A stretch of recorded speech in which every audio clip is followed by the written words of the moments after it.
Haleluya. Allah kita dahsyat dan luar biasa. Amin.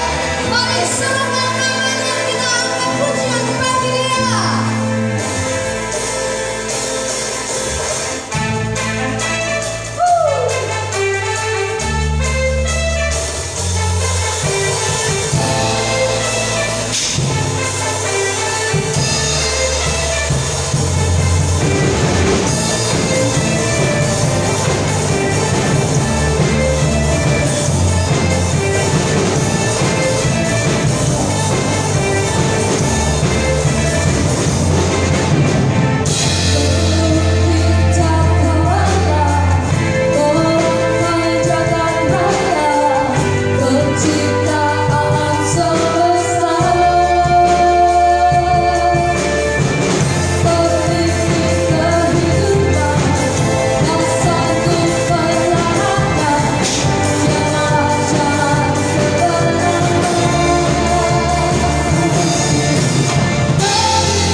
curahkan buat sepanjang kehidupan kita. Mari kita datang dengan bersyukur kepada Dia.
sukacita firman-Mu yang kami akan dengar pada pagi hari ini. Terpujilah nama-Mu Tuhan.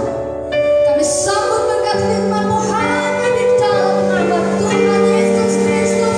Haleluya. Amin. Haleluya.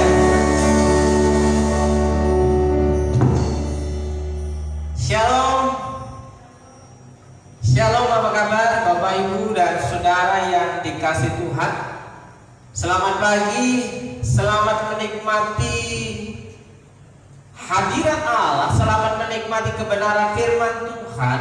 Siapkan hati saudara, siapkan pikiran saudara untuk selalu terbuka menerima satu kebenaran firman Tuhan, di mana firman Tuhan itu adalah pelita dan jalan kehidupan kita yang harus kita lalui dan kita tempuh.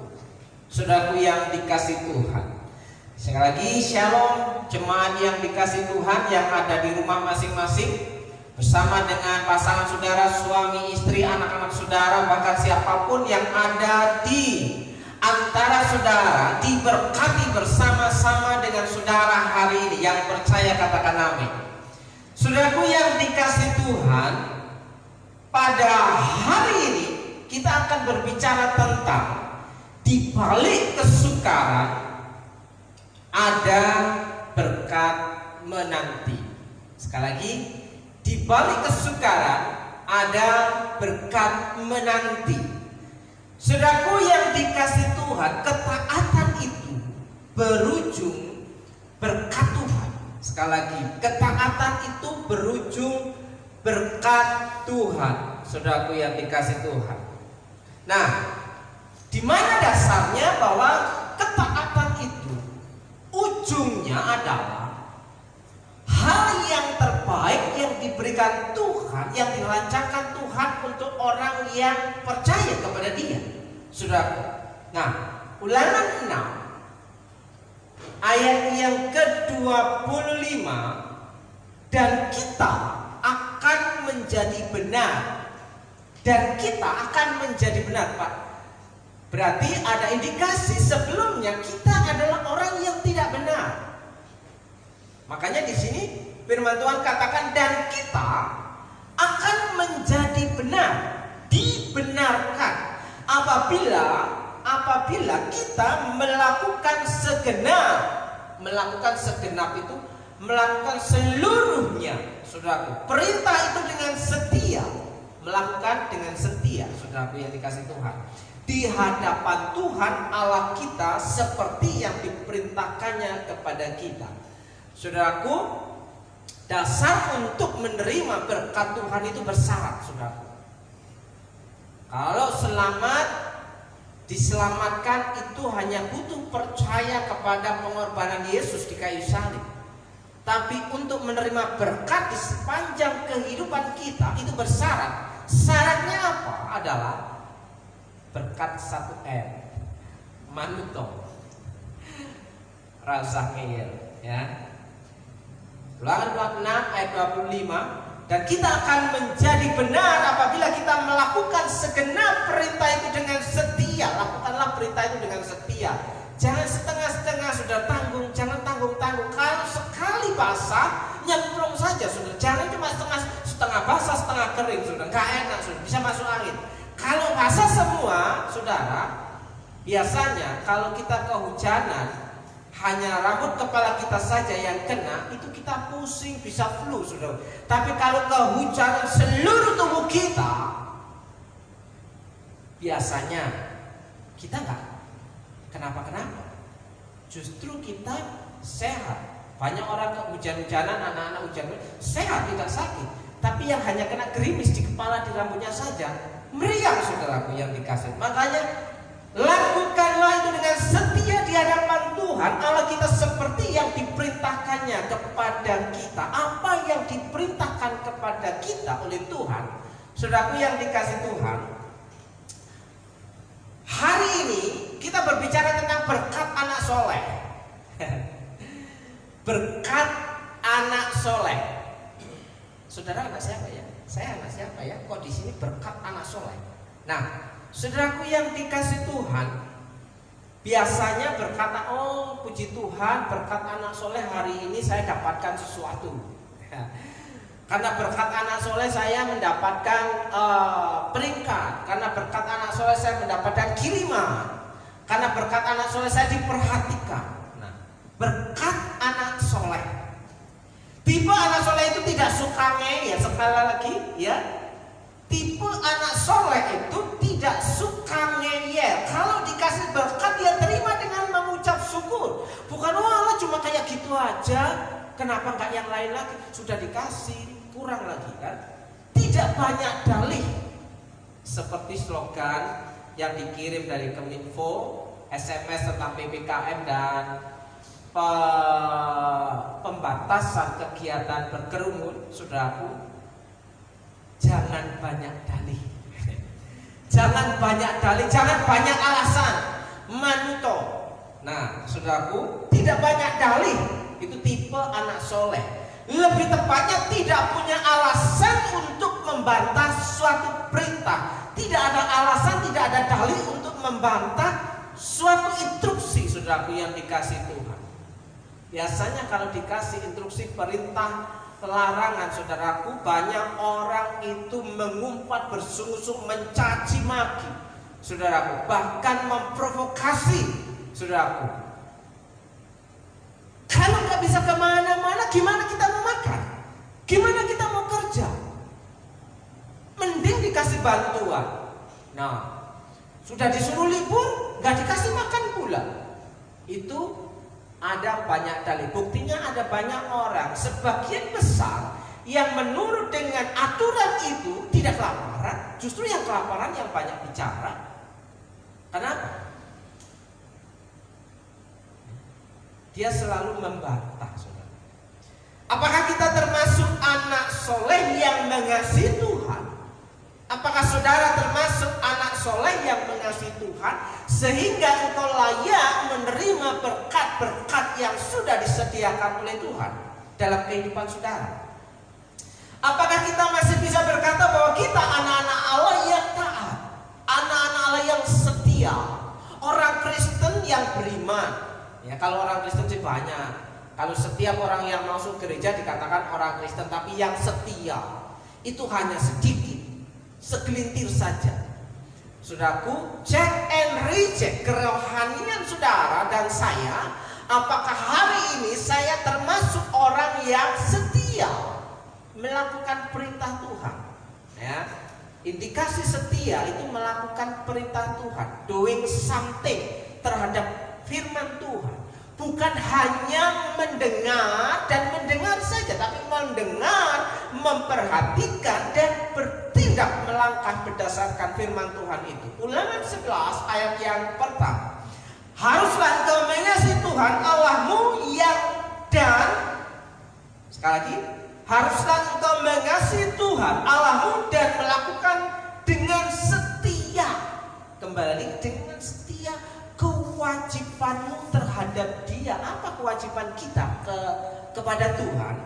Dengan senantiasa berpegang pada segala ketetapannya, peraturannya dan perintahnya. Saudaraku, hari ini kita dicekoki dengan perintah, dengan peraturan, ya, dengan ketetapan yang harus mau tidak mau kita harus ikuti, saudaraku. Kalau terjadi pelanggaran ada sanksi. Suatu perintah, suatu ketetapan, suatu peraturan, jika kita tidak melakukannya, pasti ada sanksi yang mengikutinya, saudaraku. Jika tidak ada sanksi yang mengikutinya, itu bukan ketetapan, itu bukan peraturan, itu bukan perintah. Itu cuma himbauan. Apakah firman Tuhan itu cuma himbauan bagi saudara? Apakah firman Tuhan itu cuma saran untuk saudara supaya saudara bisa menerima ditimbang-timbang baik atau ditimbang-timbang enggak? Tokoh-tokoh Alkitab tercatat dalam Alkitab bahwa mereka bertindak tepat seperti apa yang diperintahkan Tuhan kepadanya, sehingga hidup mereka diberkati. Walaupun dalam kesalehan mereka masih mengalami banyak masalah, saudara. Bukan berarti orang yang beriman, orang yang percaya, orang saleh, orang soleh, anak soleh itu tidak mengalami masalah, saudaraku. Apa yang harus menjadi kewajiban kita terhadap Tuhan? Nah, saudaraku yang dikasih Tuhan, berkat anak soleh kita akan belajar kebenaran firman Tuhan hari ini, ya, dari Mara menuju ke Elim, saudaraku yang dikasih Tuhan, ya, dari Mara menuju ke Elim. Bacaan Alkitab kita hari ini diambilkan dari Keluaran pasal 15 ayat 22 sampai 27, saudaraku yang dikasih Tuhan. Ini ayat-ayat perikop dalam Alkitab yang membangun kehidupan kita ketika kita mengalami masa-masa pagebluk, masa-masa paceklik, masa-masa kesukaran, masa-masa kesulitan dan hampir putus asa, sehingga banyak orang berkata aku lelah. Nah, saudaraku yang dikasih Tuhan, saya akan membacakan untuk saudara Keluaran 15 ayat 22 sampai 27. Begini firman Tuhan. Musa menyuruh orang Israel berangkat dari Laut Tiberau, lalu mereka pergi ke padang gurun Syur. 3 hari lamanya mereka berjalan di padang gurun itu dengan tidak mendapat air. Sampailah mereka ke Mara, tetapi mereka tidak dapat meminum air yang di Mara itu karena pahit rasanya. Itulah sebabnya dinamai orang tempat itu Mara. Lalu bersungguh-sungguhlah bangsa itu kepada Musa. Kata mereka, apakah yang akan kami minum? Musa berseru kepada Tuhan, dan Tuhan menunjukkan kepadanya sepotong kayu. Musa melemparkan kayu itu ke dalam air, lalu air itu menjadi manis. Di sanalah diberikan Tuhan ketetapan-ketetapan dan peraturan kepada mereka, dan di sanalah Tuhan mencoba mereka. Firman-Nya, jika kamu sungguh-sungguh mendengarkan suara Tuhan Allahmu dan melakukannya apa yang benar di matanya, dan memasang telingamu kepada perintah-perintahnya, dan tetap mengikuti segala ketetapannya, maka di depan sudah ada jika, di belakang ada koma, maka aku tidak akan menimpakan kepadamu penyakit manapun yang telah kutimpakan kepada orang Mesir, sebab akulah Tuhan yang menyembuhkan engkau. Ayat 27, sesudah itu sampailah mereka di Elim. Di sana ada 12 mata air dan 70 pohon kurma. Lalu berkemahlah mereka di sana di tepi air itu. Demikian pembacaan firman Tuhan pada pagi hari ini. Diberkatilah orang yang membaca, mendengar, merenungkan firman, tetap melakukannya dalam kehidupannya sehari-hari dengan setia, maka diberkatilah dia dalam berkat nama Yesus. Saudaraku yang dikasih Tuhan, dari Mara menuju ke Elim. Apa itu Mara? Apa itu Elim, saudaraku? Ya, ada orang yang dinamai Elim. Yang pasti Elim itu laki-laki, saudaraku. Jangan sampai ada Elim itu perempuan. Ya, saudaraku yang dikasih Tuhan. Apa artinya Mara, saudaraku yang dikasih Tuhan? Nah, Mara, mata air yang pahit. Mara itu artinya mata air yang pahit. Apakah arti Mara? Mara adalah mata air yang pahit. Apakah arti mata air itu dalam kehidupan kita? Alkitab mencatat bahwa dari hati kita mengalir aliran-aliran air kehidupan. Itu berarti hati kita lah yang dimaksudkan dengan matamu menentukan keberuntunganmu. Hatimu menentukan keberhasilanmu. Hati menentukan kehidupan kita. Alkitab mencatat bahwa di Elim ada 12 mata air dan 70 pohon kurma.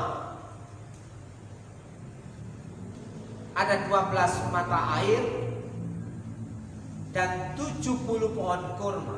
Saudaraku, kalau di Mara hanya menemukan satu sumber mata air tapi pahit rasanya, tidak dapat diminum. Saudaraku yang dikasih Tuhan. Nah, saudaraku, apa arti daripada makna 12 mata air dan 70 pohon kurma? Saya percaya saudara bahwa Elim berarti hidup yang berkecukupan. Dari 1 menjadi 12. Nah, ditambah 70 pohon kurma. Dari yang tidak ada makanan, ada makanan yang tersedia berlimpah ruah. Ya, 70 pohon kurma itu ya berbuah semuanya sehingga dapat dinikmati oleh orang-orang yang ada di situ. Jadi ketika sampai di Elim, saya percaya bahwa Elim berarti hidup yang berkecukupan, penuh dengan kemenangan dan mukjizat. Saudaraku yang dikasih Tuhan.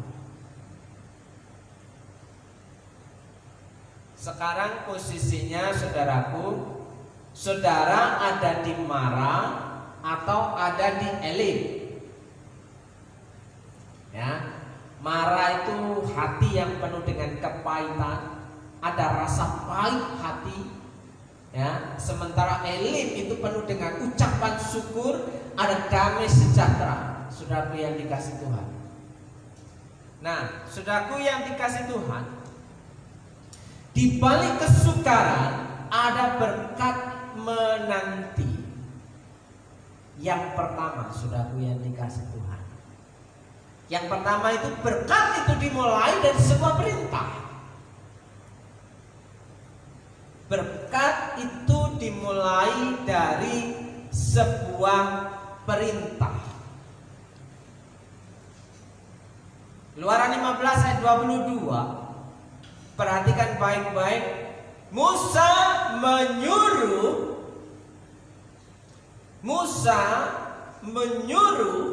Perhatikan kata menyuruh, saudaraku. Ya. Menurut Kamus Besar Bahasa Indonesia, arti kata menyuruh adalah memerintah. Apakah enaknya kalau hidup kita itu diperintah-perintah? Saudaraku yang dikasih Tuhan, penggaweane merintah tok. Jarponi iso ngajar ora iso nglakoni. Lah penggaweanmu kok komplain tok. Iso usul ora iso menehi solusi. Ya. Yang pertama, perhatikan baik-baik, di balik kesukaran ada berkat menanti. Ya. Musa menyuruh orang Israel berangkat dari laut Tiberau, ya. Lalu mereka pergi ke padang gurun Sur. Ya. 3 hari lamanya mereka berjalan di padang gurun. Berkat dimulai sebelum sampai Elim. Ya, sebelum sampai Elim, mereka harus melewati Mara, saudaraku yang dikasih Tuhan.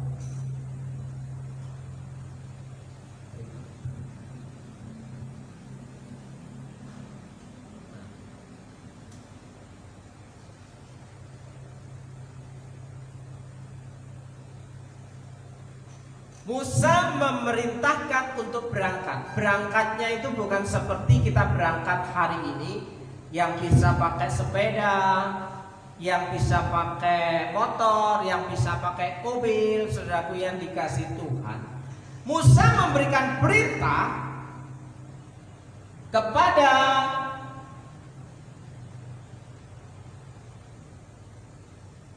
bangsa Israel, orang-orang Israel itu untuk berjalan maju.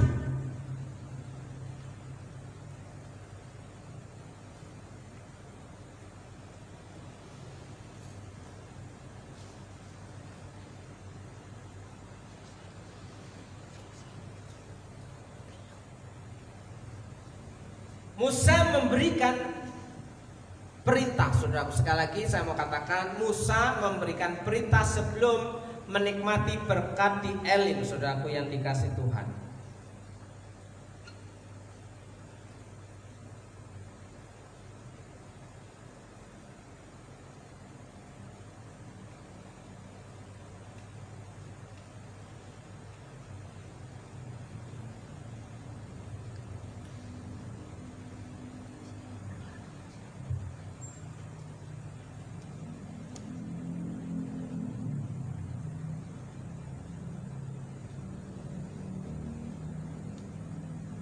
Saudaraku yang dikasih Tuhan,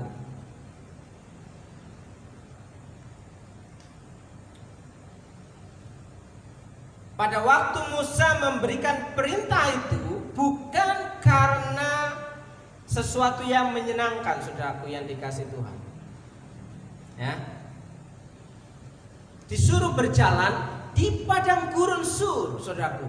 Sudah disuruh berjalan melewati padang gurun pula, saudaraku yang dikasih Tuhan.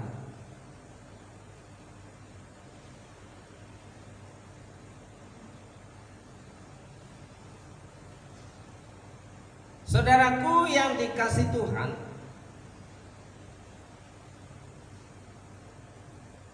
kehidupan padang gurun itu biasanya tidak mengenakan, saudaraku.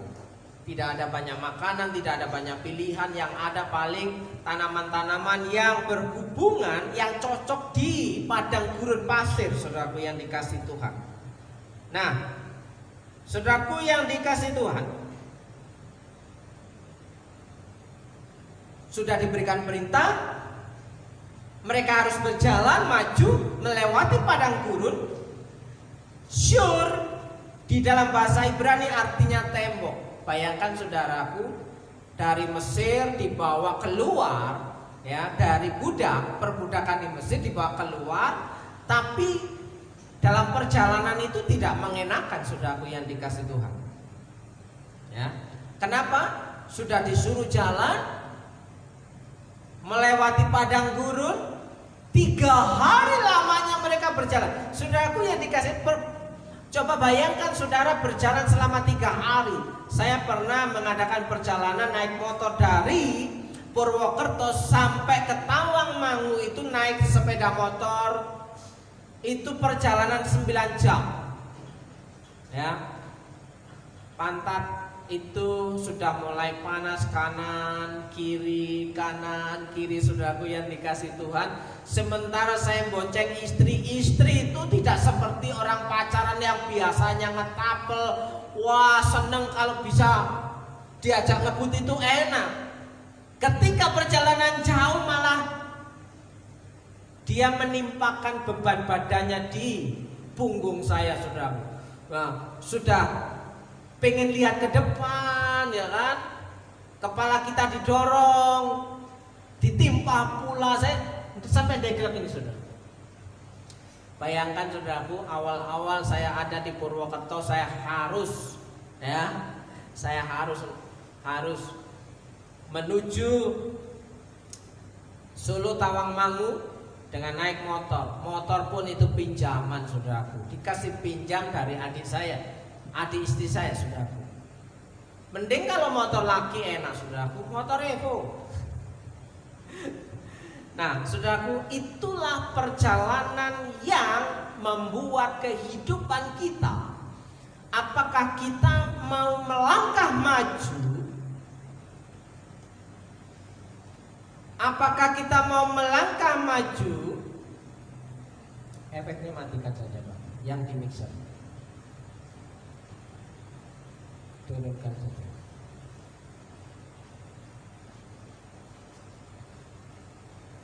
Apakah kita mau melangkah maju? Saudaraku yang dikasih Tuhan, atau kita menyerah, berhenti sampai di sini? Saudaraku yang dikasih Tuhan,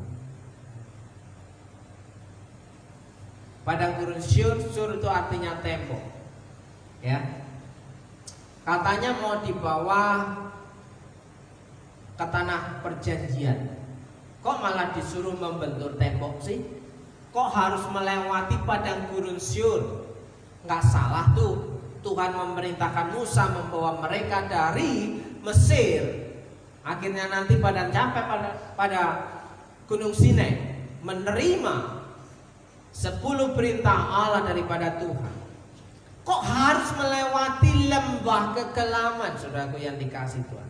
Ingat saudaraku, dari mulanya yang pertama, berkat itu dimulai dari sebuah perintah.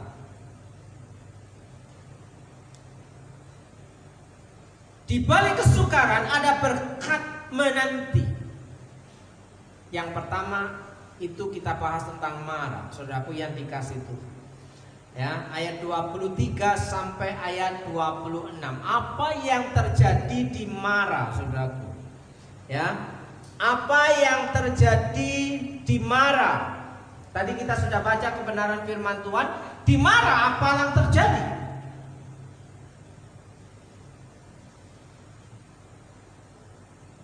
Di Marah yang pertama, bangsa Israel mendapati air yang tidak dapat diminum.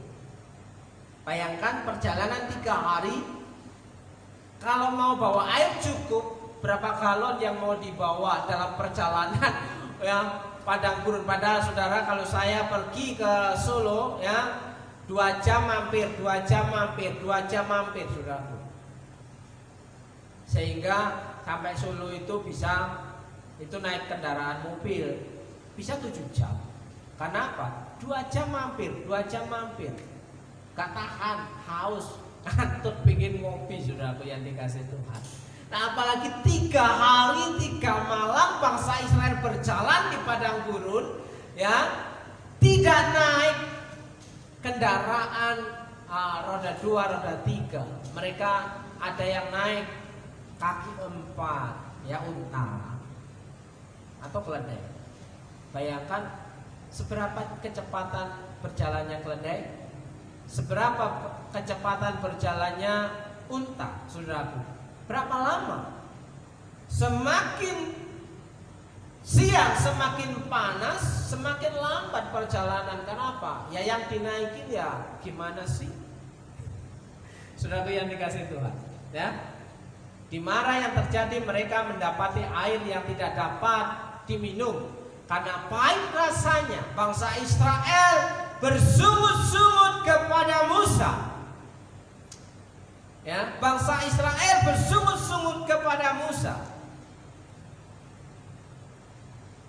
Perjalanan dari Marah menuju Elim itu menghabiskan modal, menghabiskan tenaga, menghabiskan bekal, menghabiskan pikiran, dan menghabiskan akal sehat.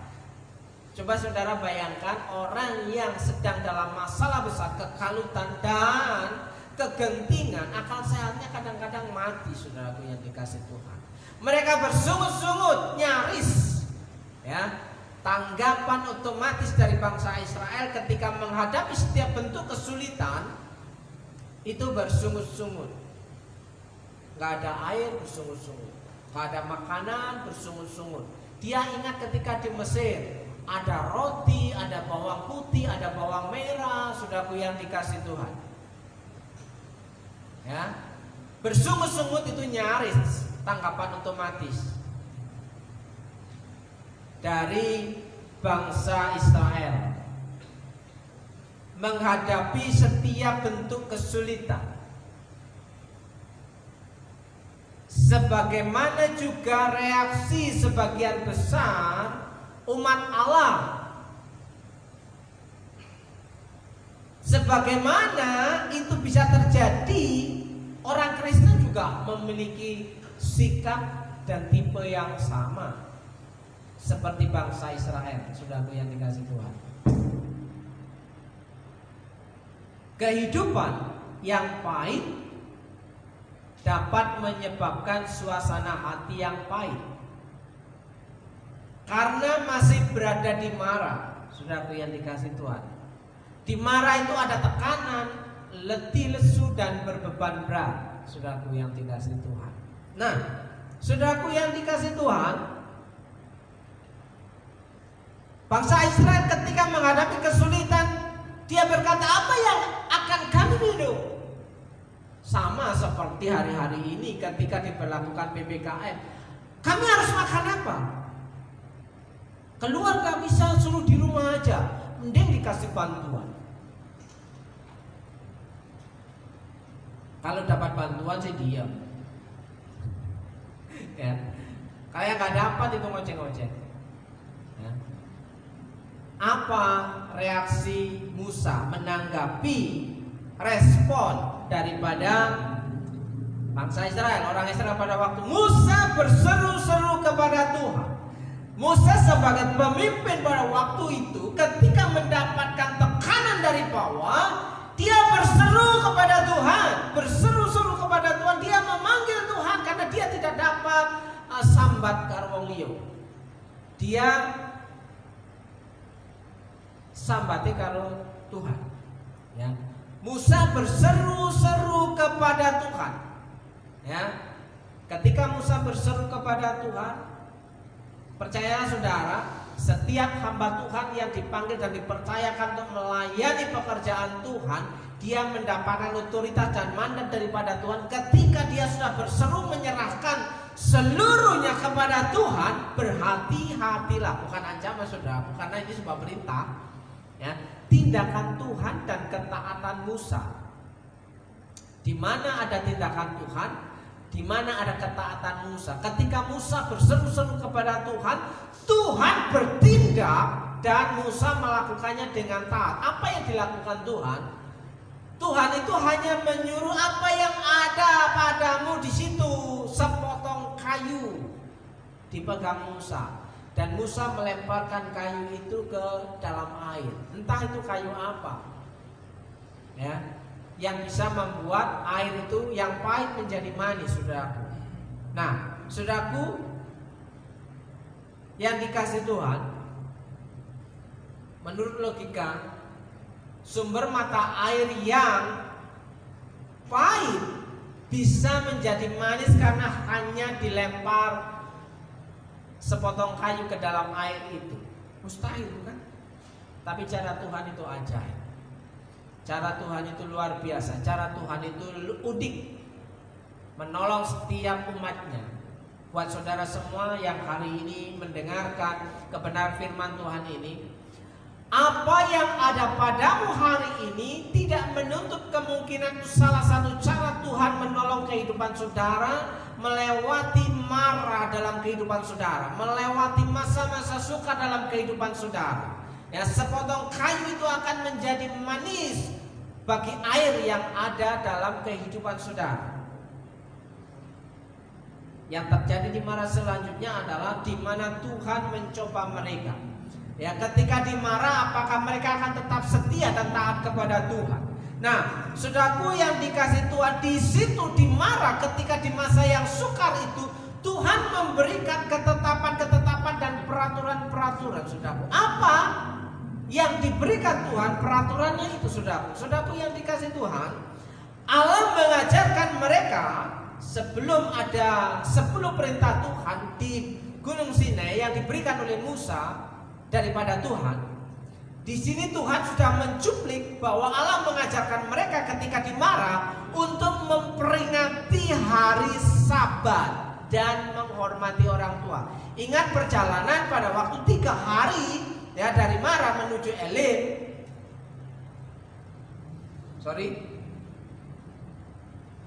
Dari perjalanan awal, ya, sampai ke Mara itu 3 hari perjalanan. Saudaraku, berangkat dari hari Kamis sampai hari Sabtu. Hari Sabtu itu hari Sabat. Nah, pada hari Sabat itu, ya, saudaraku, apakah mereka tetap setia beribadah kepada Tuhan? Jadi Allah mengajarkan ketika ada di Mara untuk memperingati hari Sabat, ibadah. dalam kesulitan, dalam kesusahanmu, masihkah engkau setia beribadah? Dalam kesusahanmu, dalam penderitaanmu, masihkah engkau bisa menghormati orang tua? Kenapa dua perintah ini yang ditetapkan Tuhan untuk dilakukan bangsa Israel pada awal mulanya ketika ada di Mara? Saudaraku, dalam kesulitan, jika kita tidak bisa beribadah kepada Tuhan, jangan berharap dalam kesenangan engkau bisa beribadah.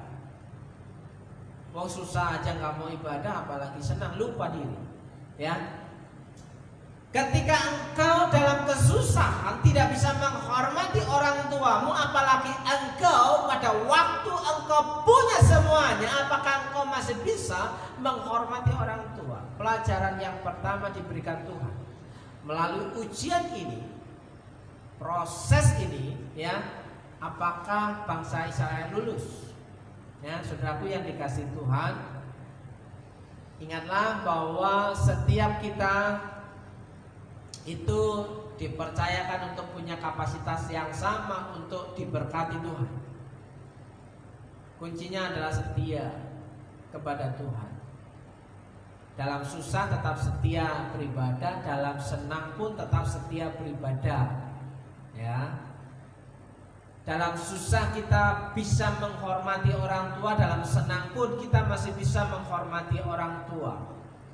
Saudaraku yang dikasih Tuhan,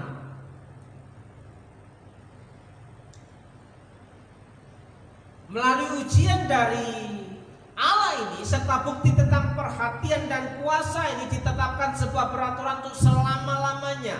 Jadi, saudaraku,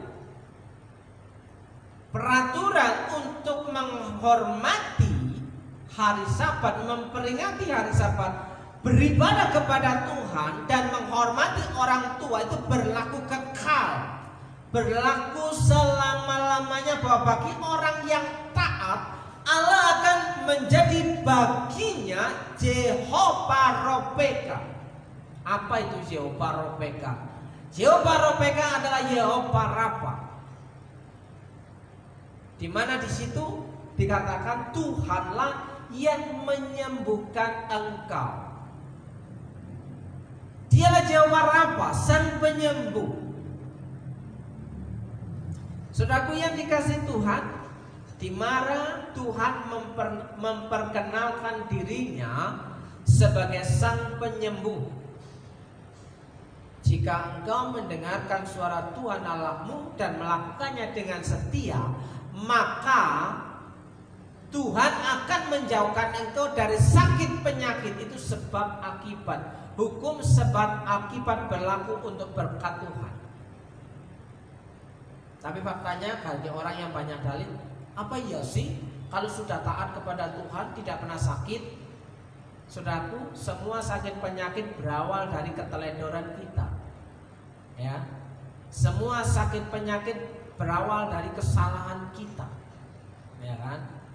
Coba cek and recheck, kenapa saya flu muncrat? Sang flu.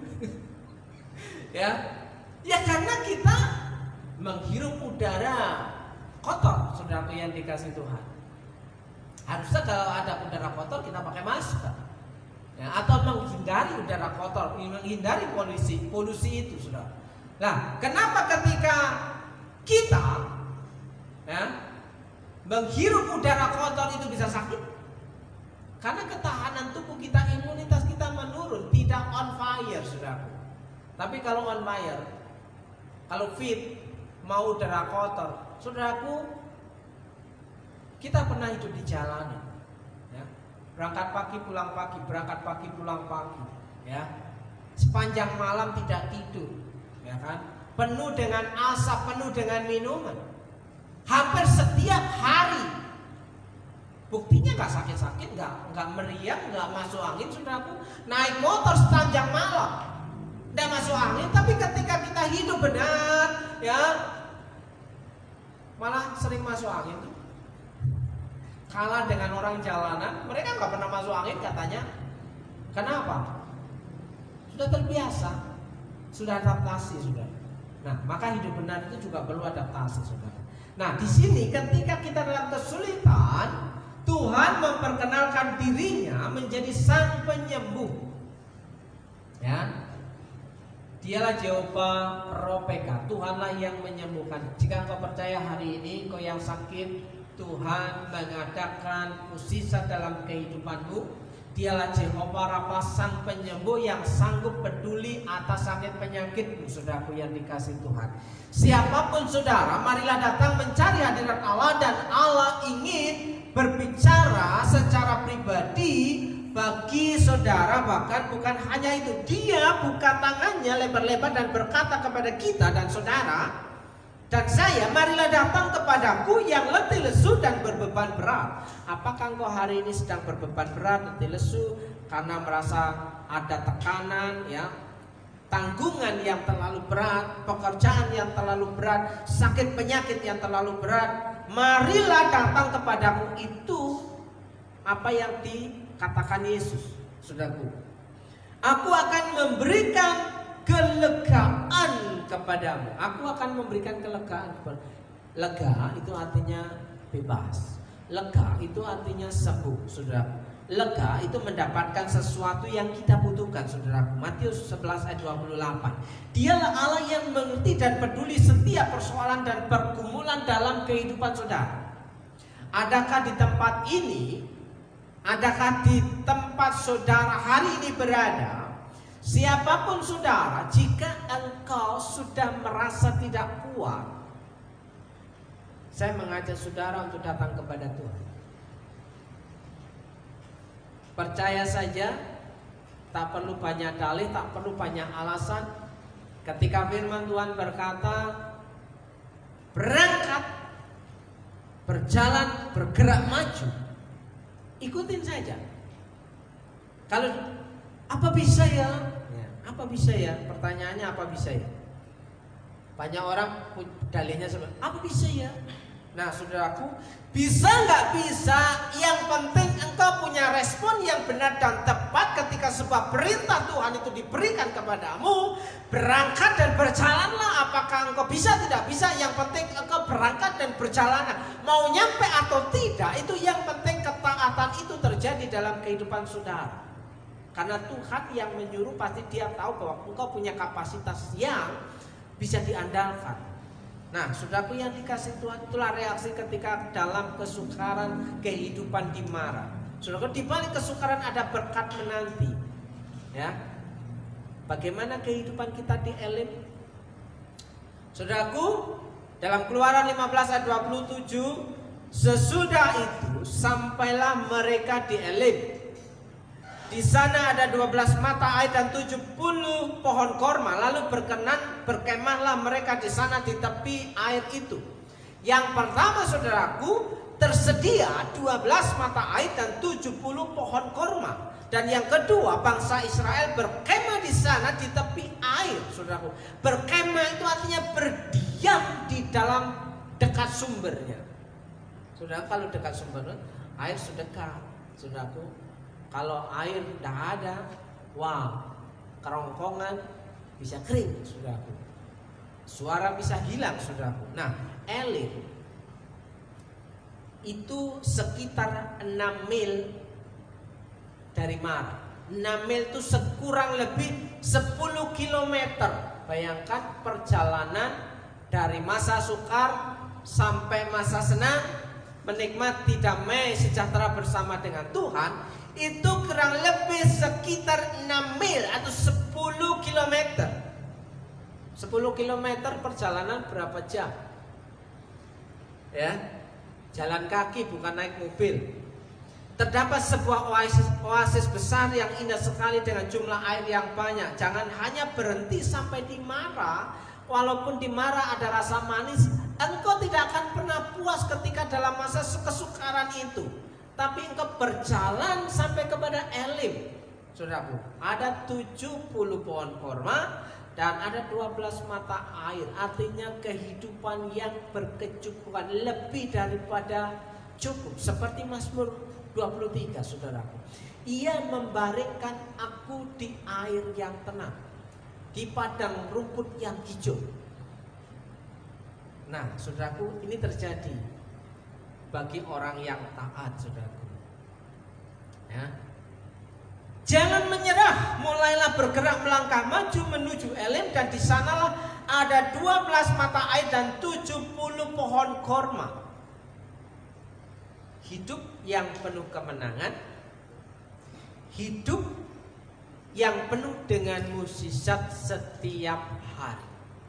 Sekali lagi, saudara yang percaya pada kebenaran firman Tuhan hari ini, walaupun dalam kehidupan saudara mengalami kesulitan, hambatan, tantangan, dan tekanan dalam kehidupan saudara, itu adalah mara dalam kehidupan saudara, engkau harus bergerak maju sampai kepada Elim yang diberikan Tuhan. Hidup yang penuh dengan kemenangan, berkecukupan, dan penuh dengan mukjizat. Yang percaya katakan amin.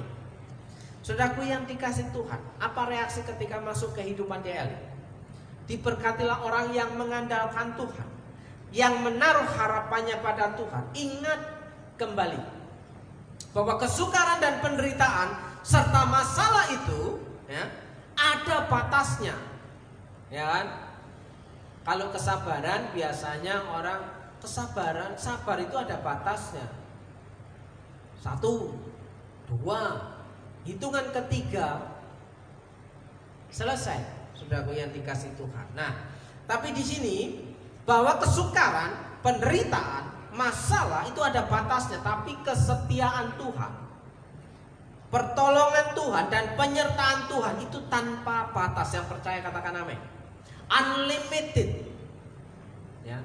Belajarlah bersyukur dalam setiap masalah, dan jangan lupa diri, apalagi lupa daratan. Saudara, kalau lupa diri, lupa daratan itu seperti mengawang-awang, ya, berjalan di atas awang-awang, saudaraku.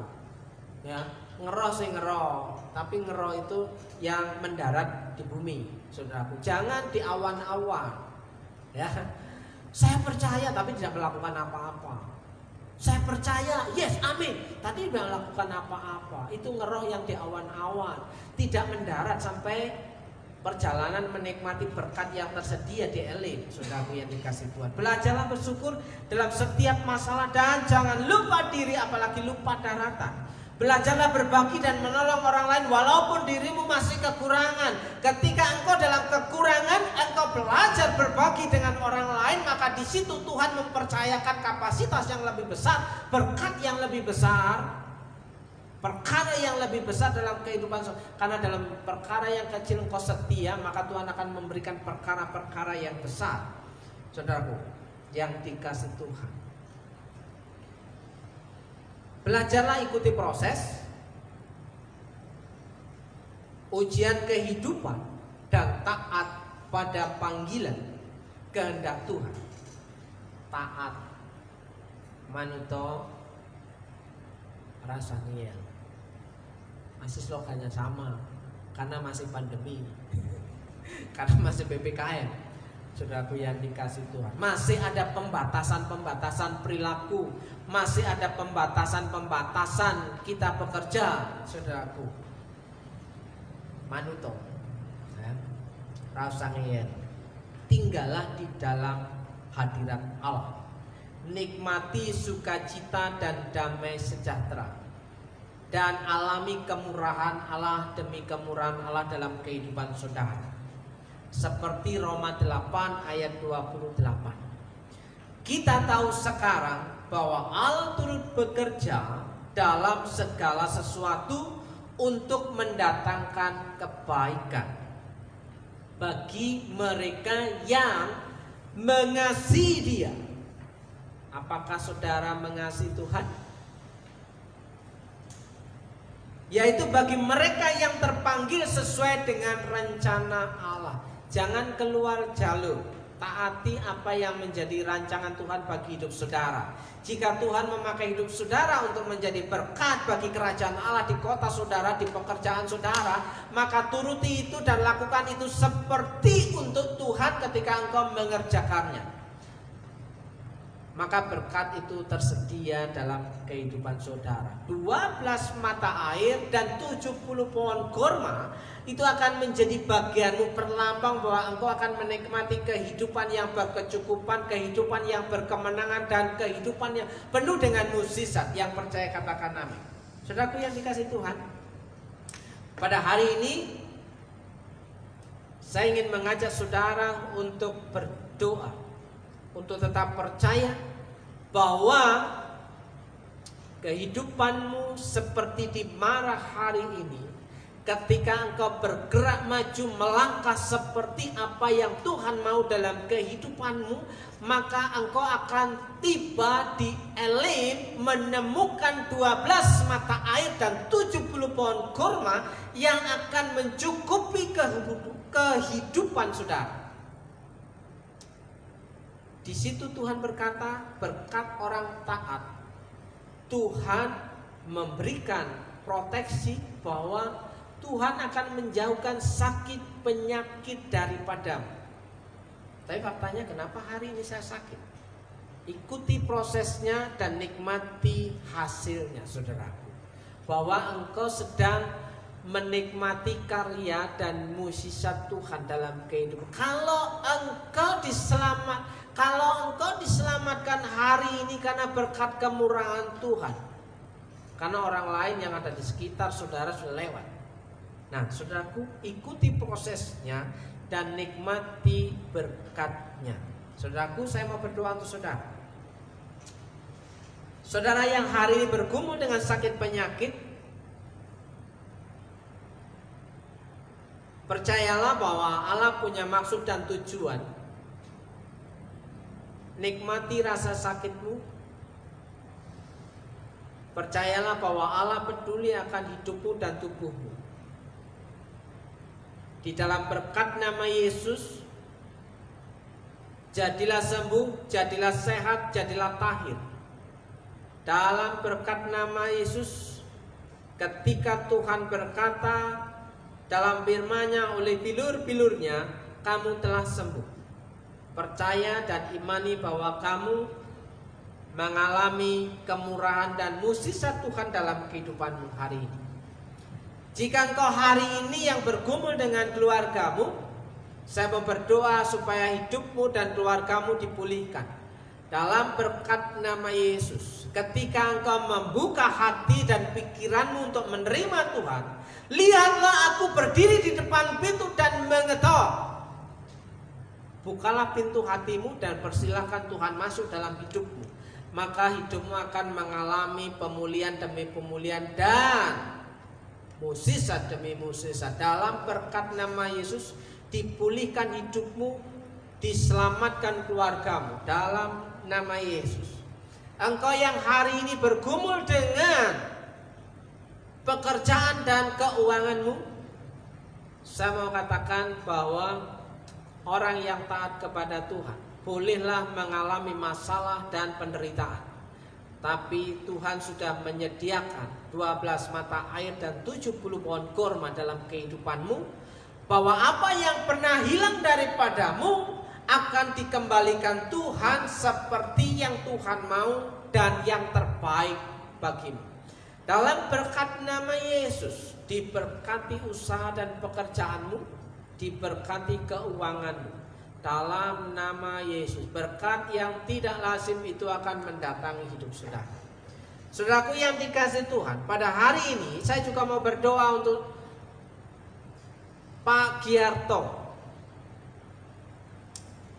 Dalam nama Yesus, berkat kekuatan, dalam berkat nama Yesus, berkat kesembuhan, berkat kesehatan, berkat ketahiran terjadi dalam kehidupan Pak Giarto. Secara jasmani Tuhan jamah, oleh bilur-bilurnya kamu telah sembuh, jadilah sehat dan jadilah tahir. Dalam berkat nama Yesus untuk Pak Giarto, Tuhan memberikan sukacita dan damai sejahtera.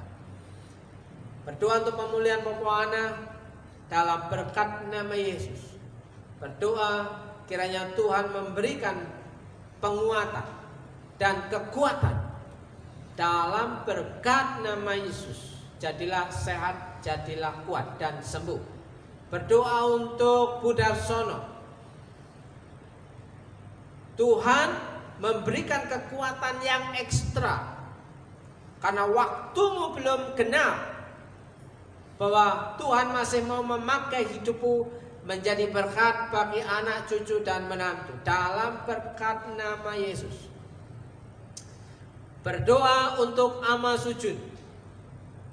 Kiranya Tuhan memberikan kekuatan untuk tetap percaya dan setia kepada Tuhan. Dalam berkat nama Yesus, jadilah sehat, jadilah kuat, jadilah sembuh, jadilah tahir di dalam berkat nama Yesus untuk ama sujud. Dalam nama Yesus, oleh bilur-bilurnya kamu telah sembuh. Berdoa untuk orang-orang tua kami yang lain, Bu Sriati, Bu Cipto, mamanya Septo, Mami Lukas. Kiranya Tuhan memberikan kekuatan dalam kehidupan mereka dalam nama Yesus. Terimalah doa berkat untuk saudara. Jika engkau baik-baik mendengarkan suara Tuhan Allahmu dan melakukannya dengan setia, segala perintahnya yang kusampaikan kepadamu pada hari ini, maka Tuhan Allahmu akan mengangkat engkau di atas segala bangsa di bumi. Segala berkat ini akan datang kepadamu dan menjadi bagianmu jika engkau mendengarkan suara Tuhan Allahmu. Dalam berkat nama Yesus, Tuhan memberkati engkau, Tuhan melindungi engkau, Tuhan menyinari engkau dengan wajah-Nya, Tuhan memberi engkau kasih karunia, Tuhan menghadapkan wajah-Nya kepadamu dan tidak akan pernah berpaling. Tuhan memberi engkau damai sejahtera. Dalam berkat nama Yesus, diberkati hidupmu, diberkati pasanganmu, diberkati keluargamu, diberkati suamimu, diberkati istrimu, diberkati anak-anakmu dengan berkat-berkat yang baru, berkat yang tidak lazim itu mendatangi hidupmu dan keluargamu. Dalam berkat nama Yesus, diberkati pekerjaanmu, diberkati usahamu, diberkati warungmu, diberkati jerih lelahmu, diberkati jerih payahmu. Dari hari kemarin, hari ini, dan bahkan hari esok, Tuhan sanggup memberikan keuntungan demi keuntungan dalam kehidupan pekerjaanmu. Dalam nama Yesus yang percaya katakan amin, amin, amin. Shalom saudaraku yang tergerak untuk memberikan persembahan, silakan saudara melihat di link lini masa kami. Dalam nama Yesus, Tuhan memberkati hidup saudara. Shalom.